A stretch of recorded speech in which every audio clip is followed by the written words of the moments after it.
umaanda, mapaglaro man din. Iyong ngiti hatid nila sa akin, sa diwa ko't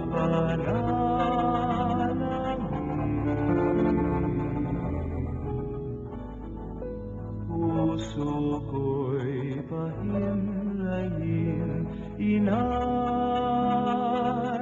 upang yaring hamog ng gabing tiwasay,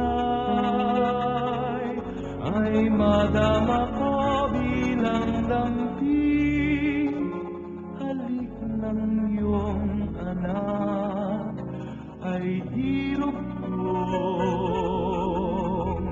inay. Sa balat ko, itago ang balat, aking bakas sa iyong bakas ilabas, at iuwi sa tahanan kung dapat, sa piling ng inyong anak.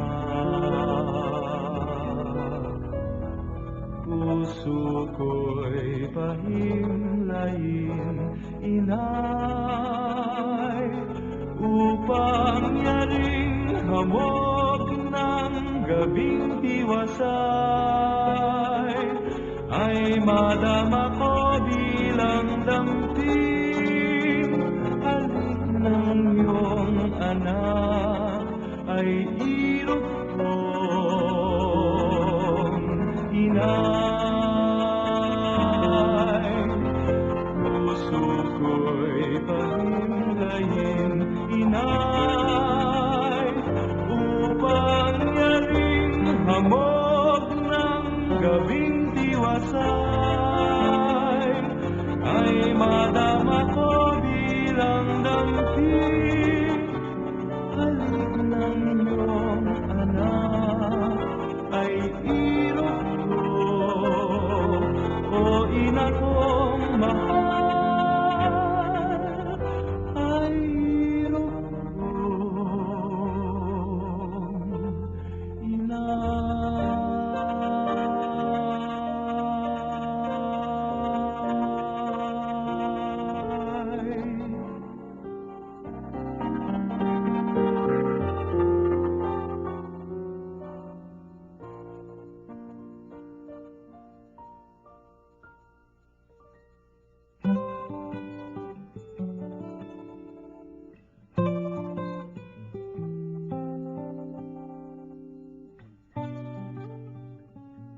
Mga kaibigan, kahanga-hanga po itong si Jesus.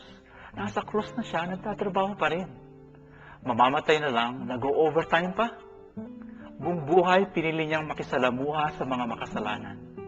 Kaya't hindi marahil aksidenteng sa huling sandali, dalawang makasalanan, dalawang kriminal ang kanyang kasama, nakatako din sa krus. At isa sa mga ito ay nahikayat ni Jesus na magbagong buhay, yung kabila naman nagsarado. Sa atin pong tradisyon mga Pilipino, pinangalanan natin siyang mabuting kriminal. Tinawag natin siyang Dimas. Sino nga ba itong si Dimas? Mula raw pagkabata si Dimas ay isa ng pusakal na kriminal. Isang matinik na magnanakaw. Kaya't nang siya'y mahuli ng pamahalaan, kamatayan ang hatol sa kanya. Subalit anila, kahit sa huling sandali daw ng buhay nito, nagawa niyang nakawin maging ang paraiso. Ang galing, di ba? Nakuha niyang, kumbaga, nakawin pa rin ang langit. Sa huling sandali ng kanyang buhay, matayimtim siyang nagsisi at nanalig kay Jesus. At dahil dito'y natamo ang buhay na walang hanggan. Kung kagilagilas ang kapangahasan nitong si Dimas, higit na kamangha-mangha ang pagpapala ni Jesus. Buong buhay ni Dimas ang laan sa kasamaan, sa kasalanan.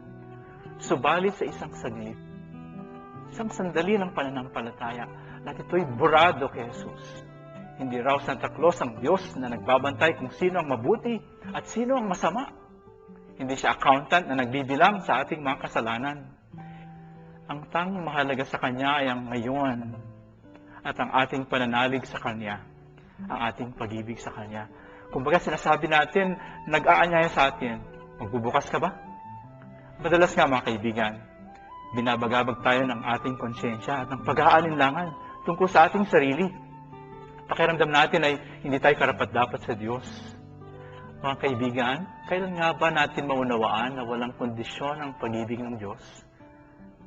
Maging sino ka man, mahirap, mayaman, matuwid ka man o makasalanan, ikaw ay tinatangi, ikaw ay minamahal ng Diyos. Parang sinasabi natin, hindi ka namumurahin, mahal ka na.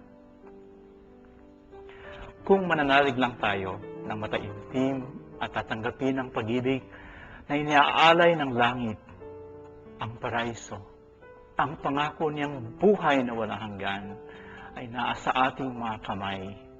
Mga kaibigan, kaya ba nating maging katulad ni Dimas, mapangahas, masidhi, sa pananalig sa pag-ibig ng Diyos? Malamig man sa aking puso mong maramdamin, lisanin man ang tuwa. Puso mong namamanglaw,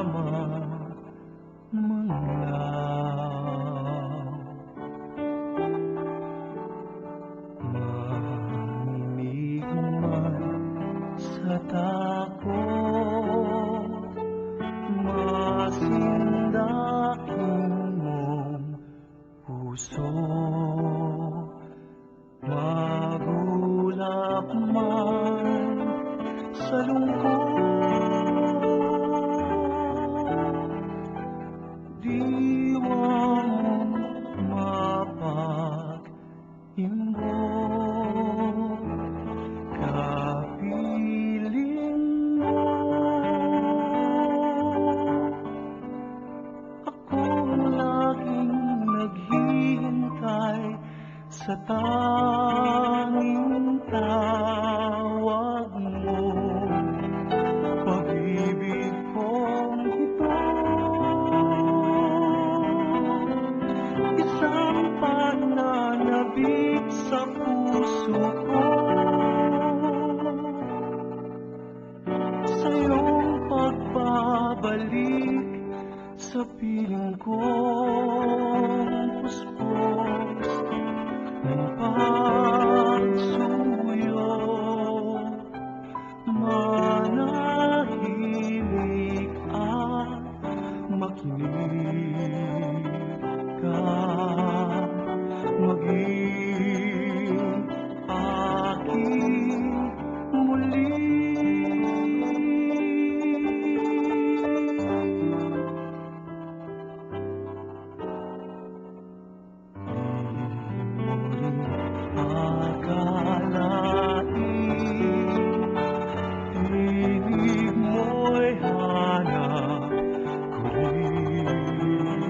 Ang iyong tuwa at sakit, aking galak at pait. Ngunit pa sa'yo, aking pakikiloob, tuklasin mo totoo, tunay mong pagkatao, kapiling mo akong laging naghihintay sa tanging tawag mo. Pag-ibig ko